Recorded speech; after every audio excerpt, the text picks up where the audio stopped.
Hello, student. I'm Smita Jha from Humanities and Social Sciences, and I'm here to discuss the country and the city during the fin de siècle of Victorian era. We have already discussed the importance and significance of fin de siècle, that is the end of the century and also the transition period. Let us see the situation of country and the city during that period. United Kingdom is an island country located off the northwestern coast of mainland Europe. The United Kingdom comprises the whole of the island of Great Britain, which contains England, Wales, and Scotland, as well as northern portion of the island of Ireland. The name Britain is sometimes used to refer to the United Kingdom as a whole. The capital is London, which is among the world's leading commercial, financial, and cultural centers. Other major cities include Birmingham, Liverpool, and Manchester in England, Belfast and Londonderry in Northern Ireland, Edinburgh and Glasgow in Scotland, and Swansea and Cardiff in Wales. The origins of the United Kingdom can be traced to the time of Anglo-Saxon King Athelstan, who in the early 10th century secured the allegiance of neighboring Celtic kingdoms and became the first to rule what previously many kings shared between them. Through subsequent conquest over the following century, kingdoms lying farther afield came under English dominion. Wales, a group of Celtic kingdoms lying in Great Britain's southwest, was formally united with England by the Acts of Union of 1536 and 1542. Scotland, ruled from London since 1603, formally joined with England and Wales in 1707 to form the United Kingdom of Great Britain. The adjective British came into use at this time to refer to all the kingdom's peoples. Ireland came under English control during the 1600s and was formally united with Great Britain through the Act of Union of 1800. The Republic of Ireland gained its independence in 1922, but six of Ulster's nine countries remained part of the United Kingdom as Northern Ireland. Relations between these constituent states and England have been marked by controversy and at times open rebellion and even warfare. These tensions relaxed somewhat during the late 20th century when devolved assemblies were introduced in Northern Ireland, Scotland, and Wales. Nonetheless, even with establishment of a power-sharing assembly after referenda in both Northern Ireland and the Irish Republic, relations between Northern Ireland's Unionists who favoured continued British sovereignty over Northern Ireland and nationalists who favoured unification with Ireland remained tense into the 21st century. The United Kingdom comprises four geographic and historical parts: England, Scotland, Wales, and Northern Ireland. The United Kingdom contains most of the area and population of the British Isle. The geographic term for the group of islands that includes Great Britain, Ireland, and many smaller islands. Together, England, Wales, and Scotland constitute Great Britain, the larger of the two principal islands, while Northern Ireland and the Republic of Ireland constitute Ireland.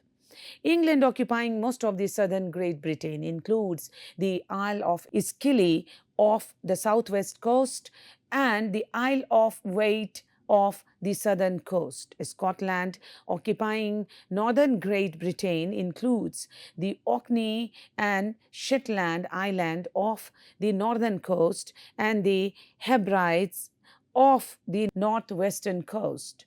Wales lies west of England and includes the island of Anglesey to the northwest. Apart from the land border with the Irish Republic, the United Kingdom is surrounded by sea. To the south of England and between the United Kingdom and France is the English Channel. The North Sea lies to the east, to the west of Wales and northern England, and to the southeast of Northern Ireland, the Irish Sea separates Great Britain from Ireland, while southwestern England, the northwestern coast of Northern Ireland, and western Scotland face the Atlantic Ocean. Raymond Williams, The Country and the City, explores the complex relationship between rural and urban life in England, a theme that resonates deeply when considering the geographical and cultural landscape of the United Kingdom. The geographical layout of England, Scotland, Wales, and Northern Ireland provides a rich backdrop for understanding how these regions influenced and shaped societal structures and cultural identities. Raymond Williams grew up in a border community in the Wales Black Mountain. He saw firsthand how different his real life experiences in the countryside were from the idealized portrayals of rural life taught at Cambridge University. Hence, William conducted a critical analysis of this disparity as well as the contrast between the urban and rural domain, which have historically remained intertwined in the context of the United Kingdom. Williams uses a couplet from George Crabbe's The Village early in The Country and the City. Quote, no longer truth, though shown in verse, disdain, but own the village life a life of pain, unquote. Composed during the English Industrial Revolution, a pivotal period in modern history, these lines serve as a critique of the idyllic representation of rural life prevalent in pastoral poetry. Crabbe, and by extension, William, expressed frustration with literature's escalator effect, which romanticizes the countryside as an Eden like paradise. The term escalator is used because every writer who reflects on a supposedly better period from history is preceded by someone who lived through that time and looked further back in the quest for better times. This cyclical reflection continues backward through time, ultimately leading to a mythical conception of Eden. While this claim may have some validity, Raymond Williams does not argue that rural living has always represented an idealized state of joy. Rather, he suggests that the idea of a utopian life in harmony with nature has served as a myth operating as a memory, conjuring up false images of bygones eras of prosperity. This mythologizing, shaped by the present conditions, our perception of the past and stops us from actively interacting with the present for the purpose of improving it. The literary form of the pastoral that traditionally idealizes rural life in contrast to the urban world or the court is inextricably linked to the idyllic conception of the countryside. Pastoral poetry, to borrow George Putenham's words, is frequented by shepherds who insinuate and glance at greater matter and hence acts as a platform for social commentary. But in the 16th century, this traditional pastoral, as Raymond Williams insightfully notes, emerged as a highly selective, aristocratic adaptation of classical models that diverged significantly from their original form. Again, this, Williams points out that the idealizing tone is never separated from the all encompassing realities of a working agrarian life in classical texts like Virgil's Eclogues and Georgic Theocritus' Idylls and Hesiod's Works and Days. These works preserve a living tension despite their negative elements, which include warfare, hard labor, agricultural blight, and land dispossession. According to William analysis, these classic texts are complex narratives that address the socio-economic circumstances of their respective eras, rather than just romanticized depictions of rural life, and they contribute to a deeper understanding of the dynamics that shape perception of both the countryside and the city. Here, Williams tracks the beginning and progressions of oversimplified depictions of rural and urban life that endure in modern discourse. He criticizes the stereotypical representation of the countryside as a beautiful place surrounded by nature, where people don't have to work and are primitive and backwards. On the other hand, the city is often imagined as a heaven for modernism, knowledge, and civilization, but it is also infamous for crime, corruption, and isolation. Thus, Williams' book, The Country and the City, goes beyond traditional literary criticism to serve as a thorough historical analysis of English literature that deftly combines a social and cultural history of modern England, the changing interactions and viewpoints between rural and the urban settings serve to illustrate his point. William views these domains as dynamic, interconnected nodes within the larger framework of capitalist society and eventually an imperial global system. This text highlights the complexities of this historical discourse persist. The symbolic forms that have arisen from this history continue to shape our perception of the context in which we live. Williams aims to expose these underlying socio-economic realities that influence the simplistic notions of the city as the epicenter of civilization and the countryside as an idyllic domain of nature. The Country and the City is a key text for the development of critical urban and regional studies as well as for urban theory. As Bugard emphasizes, the challenge of urban theory lies in deciding how to think about what we know. Williams' study, although it is written for a rather English audience, features a wide scope of possibilities for contemporary urban theory. The Country and the City discusses the urban and the rural as two poles in society that are connected in an exploitative relationship. Therefore, as William elucidates the motives and social reflections of these categories in literature are deeply interwoven with the social conditions that yield such writing. William questions the idea that industrial capitalism is the main force of the country versus city binary. He reflects on either material or representational issues and offers a negotiation of pre modern social formation and capitalistic expressions of sociability. Industrialization was not a simple modification of the country city divide through the forced pressing of the land into the suppressed position of a supplier.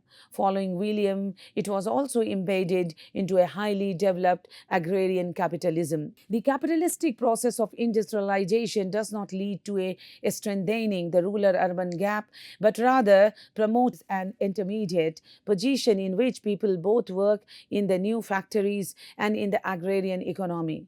One first empirical effect of the abolition of the European feudal system was thus paradoxically a partial strengthening of agriculture.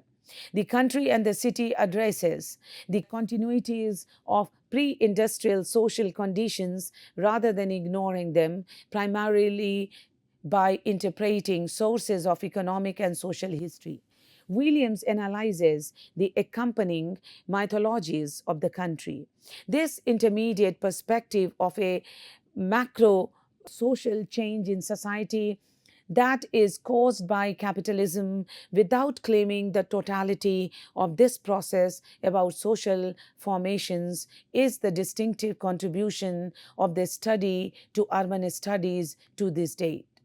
Williams' work challenges the simplistic dichotomy between the pastoral ideal and urban reality, revealing that both realms are interdependent within a capitalist framework. He argues that the romanticized vision of the countryside as an untainted Eden served to obscure the underlying class conflicts and social inequities that have historically characterized rural life. Two arguments are taken by the country and the city. These 2 points could be taken as a conceivable origin for contemporary urban theory. First, the empirical possibilities of the theoretical concept of the structure of feeling still seem underdeveloped in urban and regional research. The idea of the structure of feeling docks at the important cultural activity of the conversion of experience into finished product. It also docks at the very heart of theorizing or the urban as it links literature with the social structure of feeling must be taken as a social experience rather than as a personal experience and a tool for theorizing.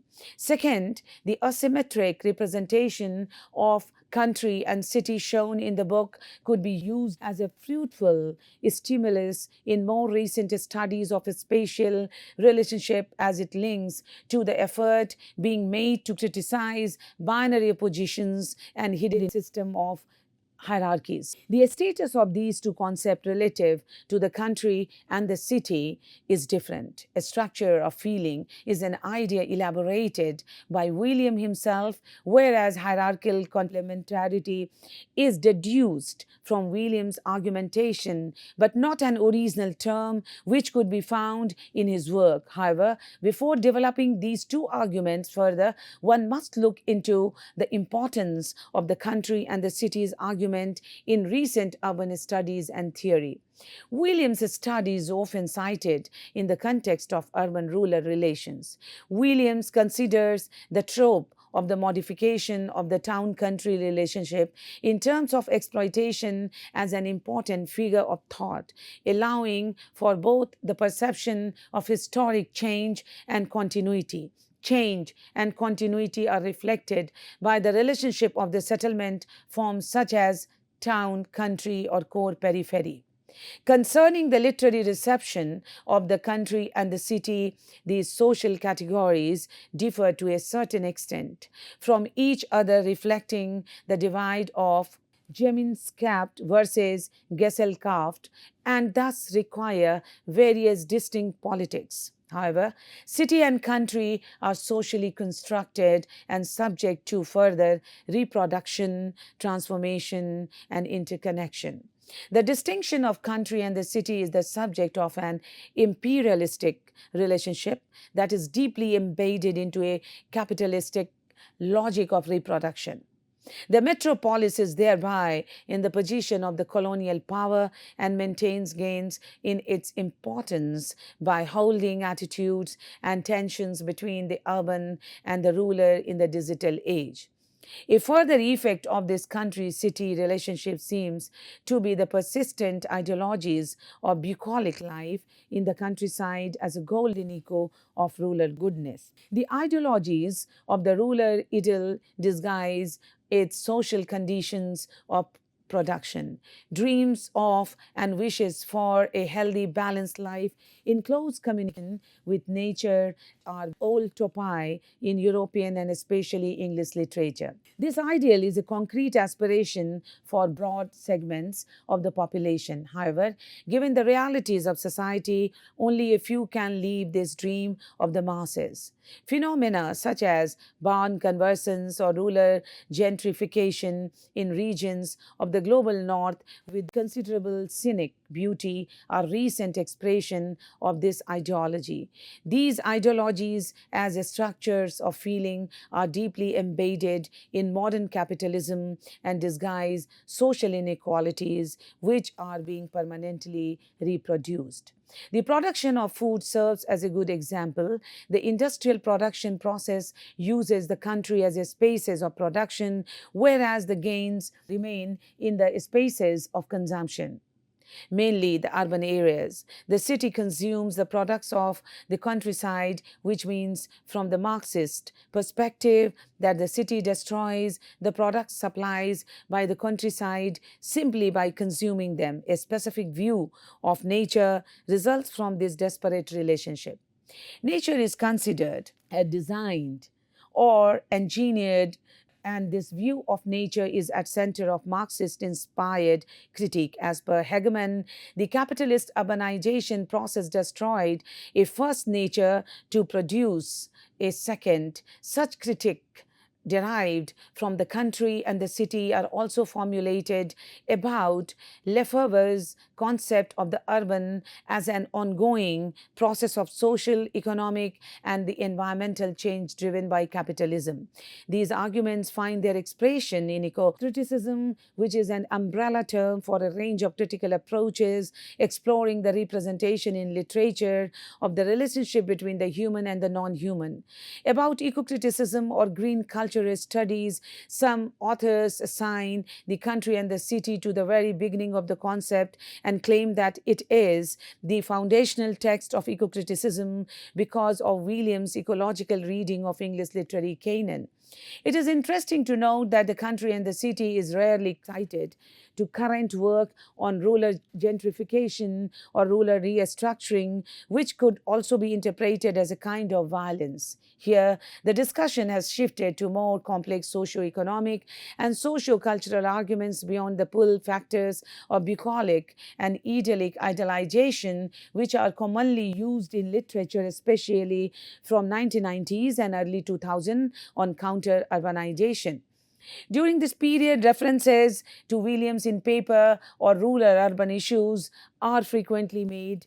Unsurprisingly, gender themes, by comparison, were in the past and are still less widely discussed in research concerning the country and the city. The broad variety of topics associated with the country and the city establishes Williams as one of the main advocates of a cultural, materialistic, and critical theory of the urban and the rural. Despite the range of themes and argumentations related to the book in current specialist debates as displayed in the referential framework, two theoretical concepts are exclusively associated with the work of Raymond Williams. First, a structure of feeling are still used as theoretical tool to analyze a broad range of different topics. For example, the dominance of the notion of rural idyll in the Anglophone world, or to provide the theoretical ground for parts of recent mobility research. Second, cultural materialism, understood as the integration of culture and literature into historical materialism, is also a frequently cited argument of Williams' work. Both arguments are not developed in their full sense in the country and the city, but used as analytical tool. This explains the presence of the book in recent research publication on urban studies. One of Williams' main arguments in the country and the city is the transition of a structure of feeling which is deeply interwoven with the societal modification of agrarian changes in 18th century Britain.